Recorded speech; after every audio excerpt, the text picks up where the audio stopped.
स्वरूप किती किती गडबडीने पिते, पुरे कर. चल चल चल कुठे चल इकडे चल का तू स्वरूप ये स्वरूप नको ग ये ना इकडे स्वरूप ये स्वरूप आई बोलवते. अगं पुरे पुरे अजून पुढे नका जाऊ. अगं पाण्यात पडाल असं काय करतात, काय मूर्ख पोरी आहेत या. स्वरूप आई बोलवते चल बाहेर. काही नाही होत ये चल चल चल चल तिकडे जाऊ आणि परत आई स्वरूप थांब स्वरूप नीनी सांग ना तिकडे.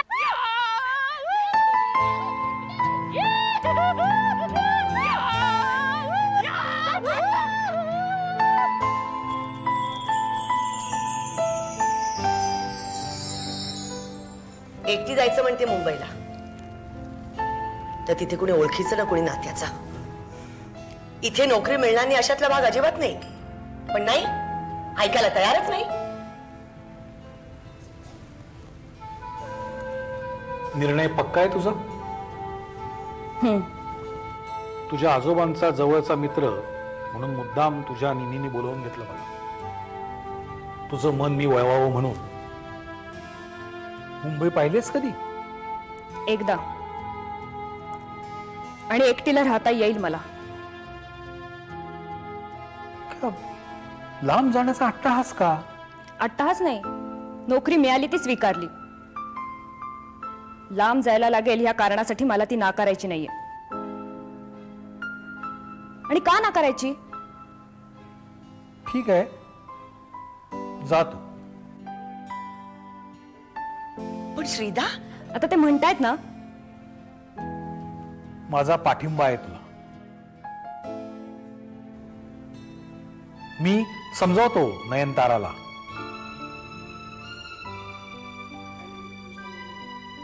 आय मीन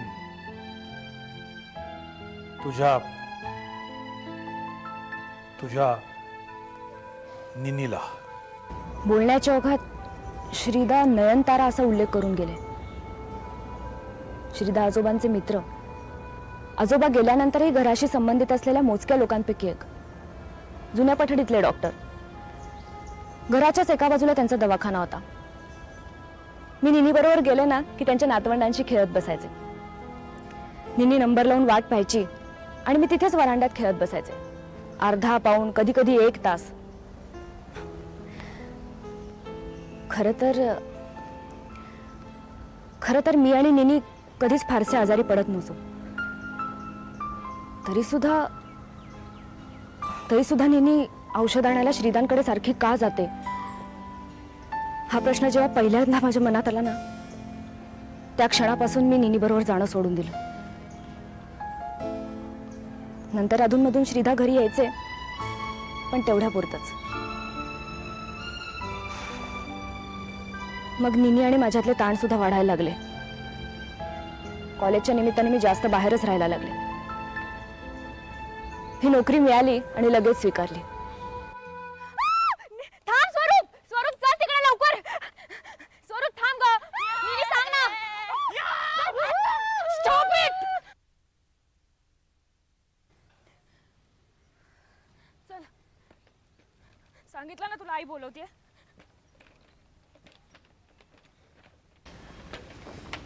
चला पुरे आता. It's enough. Let's go home. काय होतीस तू? चल.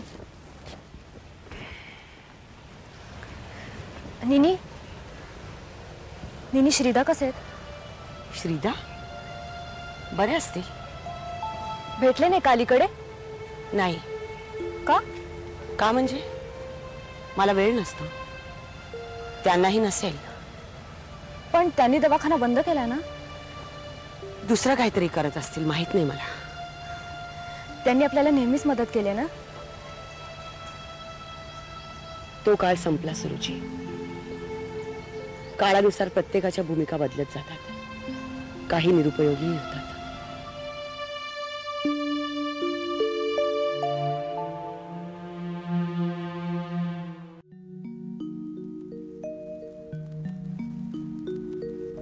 आहे अजून एक आहे.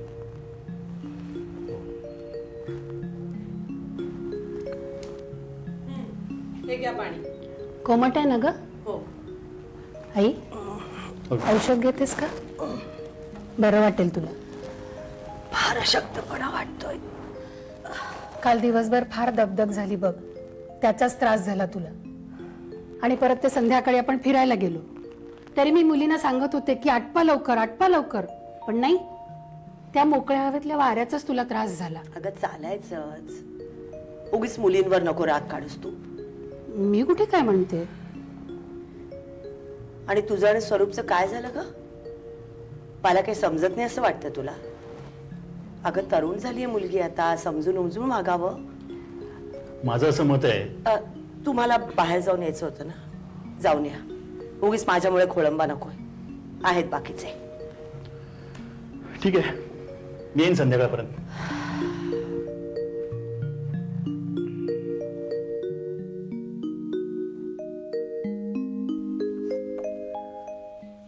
हे बघ, मी जरा बाहेर जाऊन येतो पणजीला. हा, तू घरीच थांब. निनीची तब्येत बरी नाही माहितीये ना? हो. नेहमीप्रमाणे सुरुचीला घेऊन बाहेर जाऊ नकोस. अहो थांबणार आहे मी घरात. आणि आईला बीपीच्या गोळ्या द्यायच्या विसरू नकोस. होय. तिच्या लक्षात राहणार नाही. बाय.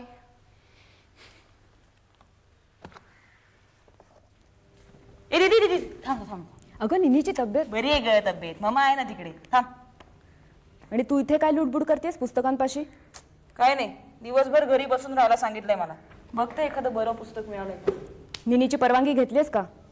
परवानगी काय घ्यायची त्यात? मी काय अमेरिकेला घेऊन नाही चाललंय, इथेच तर वाचणार आहे. हे बघ, तेलुगू शिका. हे काय? गुरु चरित्र कथा. तू काय शोधतेस? मी ना, मला ना असं काहीतरी सॉलिड रोमॅन्टिक हवंय. रोमिओ ज्युलियट देऊ का? ओरिजिनल आहे शेक्सपियरचं. थांब. तसला रोमांस नाही ग दीदी. रोमांस म्हणजे आजचा रोमांस म्हणजे ना, असं हिरो हिरोईननी प्रेमात पडायचं, अंथरुणात पुड्या घ्यायच्या आणि मग ते काय काय करतायत ते आपण वाचायचं. असं मस्त गरम गरम काहीतरी. निनीच्याकडे आणि असं मस्त. वा दीदी, तू असतेस का ग असलं काही?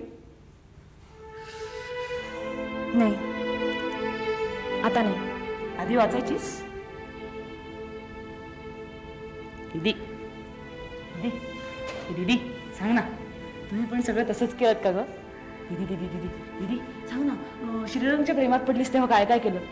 Love at first sight? स्वरूप अगं तसलं काही नसतं. मग कसं असतं?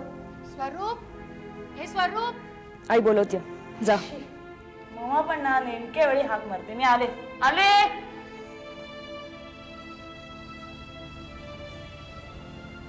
कसं असतं काय सांगू तुला, कसं असतं. जेव्हा मी माझ्या वाटेवर अशा ठिकाणी येऊन पोचतो की जिथून दोन वाटा फुटतात, तेव्हा मी स्वतःला विचारतो की कुठल्या वाटेनं गेलं तर मला माझ्या जुन्या रस्त्यावर कधीच परतावं लागणार नाही. कारण जर मी माझ्या जुन्या रस्त्यावर परतलो तर काही दिवसांनी त्याच बिंदूवर परत येऊन पोचीन जिथून दोन वाटा फुटतात. Good night. भेटू उद्या सकाळी.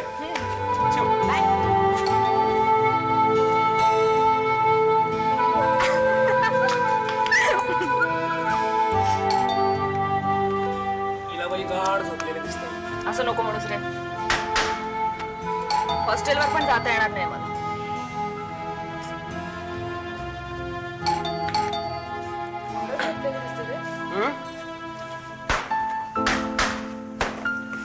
तू काय करतोस?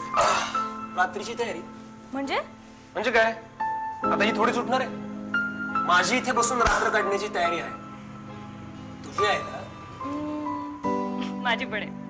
बसा, कविता ऐकत तुम्हाला रात्रभर. कवितेचं नाव आहे हल्लक. ऐक. मी इतका हल्लत चालतो माझ्या पाऊल वाटेवरून की पाऊल खुणाही राहू नयेत मागोव्याच्या. इतका हल्लक की आठवणींचा पाचोळाही येऊ नये चुरगळलेला साक्षीला. आणि तुझं म्हणणं पावला पावला गणिक मी मागं वळून पाहावं. तू कुठे आहेस ते बघावं, मी कुठे आहे ते बघावं. अगं लक्षात घे ना, मी इतका हल्लत चालतो माझ्या पाऊल वाटेवरून ही पाऊल खुणाई राहू नयेत मागोव्याच्या.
डॉक्टर कुलकर्णी, हां, निनीचा ताप अजून जरा वाढतोच आहे. हो, म्हणजे आत्ताच चेक केला मी, 2-2.5च्या वरती चाललंय. हो, नाही दिलं ना औषध. हो, तुम्ही दिलेलंच दिलं, पण फारसा फायदा होतो असं वाटत नाहीये. नाही, सकाळपासून म्हणजे तिने फक्त 1 कप कॉफी आणि 1 स्लाइस खाल्लंय. हो, मग आणू का तिकडे? बरं, ठीक आहे. सुरुची, टॅक्सी आण, निनीला आपण हॉस्पिटलमध्येच घेऊन जाऊया. मामा, तू उगाच टेन्शन घेतेस. तू नको का उगाच लुडबुड करूस. जा निनीपाशी जाऊन बस. तू टॅक्सी आणतेस ना? आणतेस.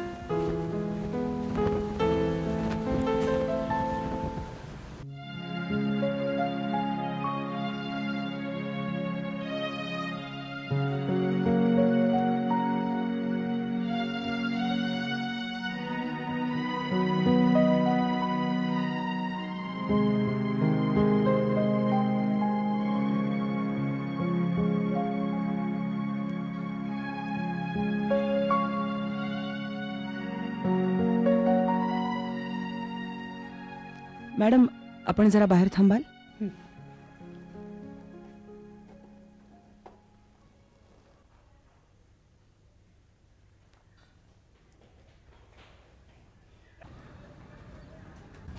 प्रदीप,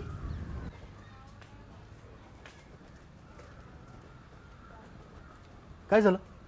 मी घरी गेलो तेव्हा लक्ष्मीनी सांगितलं की निनीला हॉस्पिटलमध्ये आणले म्हणून. ताप होताच, आता डिहायड्रेशन पण झालं. ओ, डॉक्टर आहेत का? आत्ताच ते येऊन गेलेत. त्यांनी सलाईन लावला इमिजिएटली. नर्स आहे आतमध्ये. पण असं अचानक कसं झालं? मी पणजीला गेलो तेव्हा नुसतं ताप आहे असं चाललं होतं. हो ना, काल तर तिची तब्येत किती व्यवस्थित होती. हां, या स्वरूपमुळेच उगाच हट्ट धरला बाहेर फिरायला जायचं म्हणून. Please don't blame me for everything. तिला कशाला ब्लेम करतेस तू? तुमचं काम झालं का? हो, इथल्या मार्केटिंग नेटवर्कचा अंदाज घ्यायला गेलो होतो. चर्चा चांगली झाली. अरे हो, बोलण्यात श्रीरंगच्या वडिलांचा उल्लेख झाला. इंजिनिअरिंग गुडचा एजन्सीचा व्यवसाय आहे त्यांचा, हो ना? हो. मोठा व्यवसाय आहे का? श्रीरंग एकुलता एक होता? एक बहीण होती. हो. सुरुची कोण आहे? तुम्हाला आत बोलवलंय. मला पण आत यायचंय. फक्त सुरुचीलाच आत पाठवा असं सांगितलंय. अहो, पण हे जावई आहेत त्यांचे, त्यांनाही जाऊ दे ना आतमध्ये. कमल. हो. ओके. कशी आहे तब्येत त्यांची आता? आता थोडा अशक्तपण आहे, पण उद्या सकाळपर्यंत नॉर्मल होते. ओके.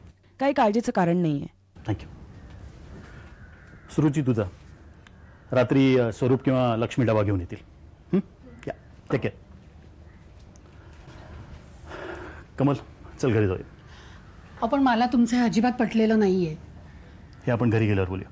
चल स्वरूप, चल.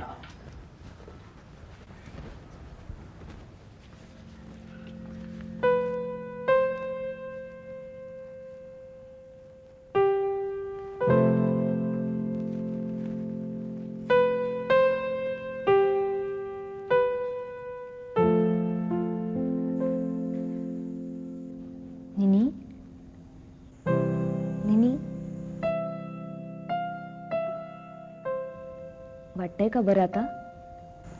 ठीक आहे. सगळीजण आत्ताच येऊन गेली. बाबा पण आले होते.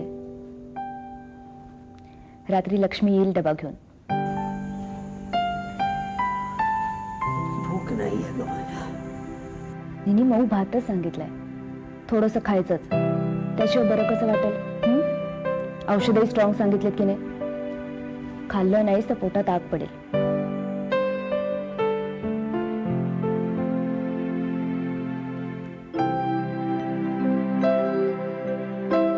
सगळी जण असताना निनीने फक्त आपल्यालाच का बोलवलं? तिला आपल्याबद्दल अजूनही तेवढीच ओढ, तेवढाच प्रेम आहे असा याचा अर्थ होतो का? अखेर तिनेच तर आपल्याला लहानाचं मोठं केलंय. रागावली म्हणून काय झालं? सांगितलंही आपल्याला स्पष्टपणे तिने की तिने तो काळ पुसून टाकलाय. असेलही कदाचित, पण आपलं काय? आपल्याला जमेल पुसून टाकणं तो काळ? आपल्या आयुष्यातला महत्वाचा, आपल्याला बदलून टाकणारा, कायम लक्षात राहील माझ्या या 2 ध्रुवांमध्ये होणारी माझी कुतरोड. एका बाजूला अत्यंत चौकटीतलं आयुष्य लादणारी निनी आणि दुसरीकडे त्या चौकटीस तोडू पाहणारा श्रीरंग.